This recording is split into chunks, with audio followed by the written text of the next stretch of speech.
This is Anthony Beswick. He's Ericsson's social networking guru. He's just come out of a panel session here at CTIA on the subject. I've got my notes here. We're going to talk about some of the highlights of that panel session. Anthony, first of all, how would you sum up the session in a kind of Facebook status update or a tweet perhaps? That's a good question. What would I do? I guess I'd probably, in the cab on the way back to the hotel, send an SMS to LifeStore, and LifeStore would send it to Facebook and Twitter, and I'd say something inane like "survived that one."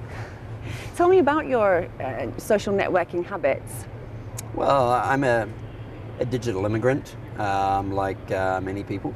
And so for me, it started about 3 years ago, just trying to understand, well, why would people do this? This was the big question I was struggling with.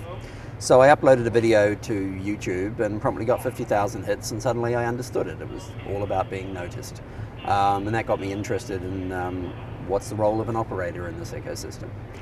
Still using it avidly today, or are you a bit bored of it by now? Well, I should probably say no. I'm absolutely enthusiastic about it. I think the truth is, I'm using it less. I'm using it less than what I was 6 months, 12 months ago. Okay. It begs the question, what is next for social networking? Well, I read a survey that said breakfast is becoming less popular on Facebook. Okay. We're moving on to lunch now. No. Seriously, I think at the end of the day, social networking is about being noticed. And so any type of mechanisms that enable people to join together, to become noticed by each other, is a positive, and that will sustain. I mean, from a technological perspective, we're taking communication and making it happen. So where it goes from here, I'm not entirely sure. But I think to expect that people will suddenly stop communicating in a social manner, I don't think that's going to happen. What the carriers want to know is how can they make money from it? From a mobile perspective, what's your answer to them? I think from a mobile perspective, there's plenty of money to be made in terms of carrying traffic, etc. But most importantly, what's the long-term strategy? And we see it's an ecosystem play, right? You can just simply carry the traffic for the existing social networks. You can try to build your own social network. Or alternatively, you inject your network into the social networks that are out there. You become a peer. You take all of your assets, you expose them, you have a presence on Facebook, you allow your users to choose upload packages from Facebook, you hook up to the other social networks, or you find the range of small social networks in specific markets and you connect them. You had a challenger to this in the panel session.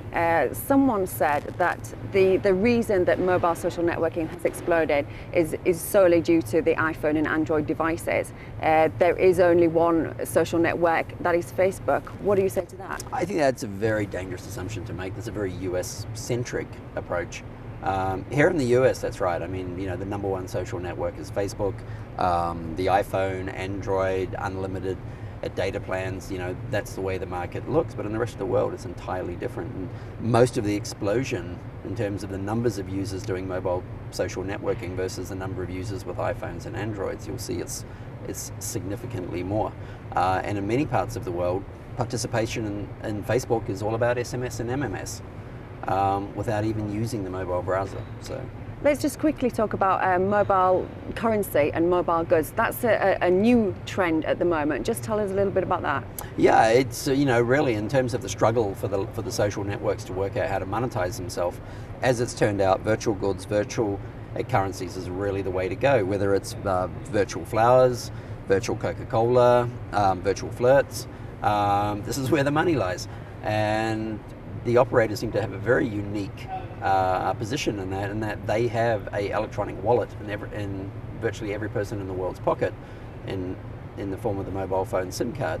And to actually bring that into play into the whole thing is a really interesting proposition. Excellent. Thanks for joining us, Anthony. I'll My send pleasure. you a virtual flower to say thanks.